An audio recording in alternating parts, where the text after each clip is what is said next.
Oh là là, c'est incroyable ça, depuis son la temps, scène qui pour permettent la de le faire. première On se fois. souvient qu'avant, la tenue des épreuves pour les Jeux Ya Olympiques se et puede Paralympiques mañana était en la à cena, semaines, señores ne y señores, n'était pas Monsieur tiré Dame, vous pouvez venir d'importants dans la travaux scène. forcément Depuis son d'émotion. temps, pour la première fois. Oh là là, Oui, bonjour. Il y a eu évidemment des incroyable. travaux qui remontent à plusieurs années, qui se sont faits de manière assez rapide grâce à l'échéance Mm. des Jeux Olympiques et Paralympiques, qui nous a permis de tenir toutes les épreuves qui étaient engagées et garanties sur les Jeux Olympiques et Paralympiques. Et depuis, évidemment, nous continuons à faire des prélèvements et les derniers sont tout à fait satisfaisants pour la baignade. Donc c'est un travail de longue haleine, mais avec un résultat qui est tout à fait satisfaisant aujourd'hui. Alors, quels sont les sites qui vont être concernés, Pierre Abalon? On a 3 sites qui vont ouvrir donc début juillet à Paris, Paris et 2 Plage. dans le Val-de-Marne. Les 3 sites parisiens sont le premier au niveau du bras de Grenelle, au pied de la Tour Eiffel, au pied du pont de Pierre-Hakeim également.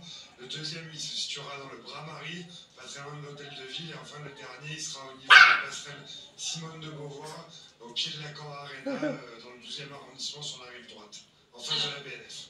On pourra se baigner dans ces 3 sites au moment même où Paris-Plage se tient également aussi. Est-ce qu'il y aura, Paris-Plage, ça c'est le quatrième. pour nous dire quand on pourra se baigner? Est-ce que ça marchera comme à la mer avec un système de drapeau tout simplement?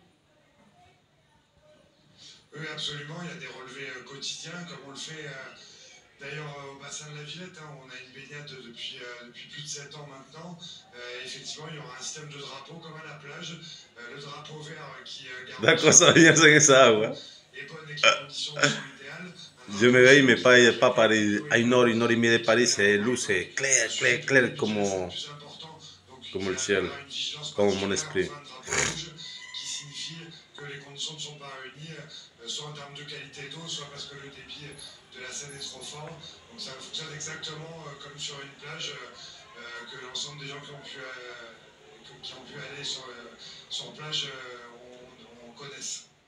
L'objectif à terme, c'est qu'on puisse se baigner toute l'année un peu partout dans Paris ou pas? Et quelles sont d'ailleurs aussi les personnes que vous attendez? Combien de personnes vous attendez? Écoutez, on espère le plus de monde possible.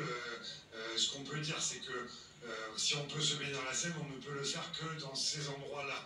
C'est-à-dire des endroits qui sont encadrés et surveillés, évidemment, puisqu'il y a d'autres activités sur la Seine. Et il faut pouvoir, évidemment, garantir la sécurité des baigneurs. Donc on ne pourra se baigner que dans ces 3 sites et uniquement dans ces 3 sites. Après, à terme, il y a d'autres collectivités en amont et en aval de Paris, et peut-être aussi dans les prochaines années d'autres sites qui ouvriront pour qu'on multiplie les baignades si celles-ci sont prises d'assaut et qu'il y a trop de monde qui souhaite se baigner au même moment dans Paris. Mais vous savez, c'est le processus d'un... Ah, ça va être une folie pour les gens qui ne partent pas en vacances. Ça va être chouette. Formidable.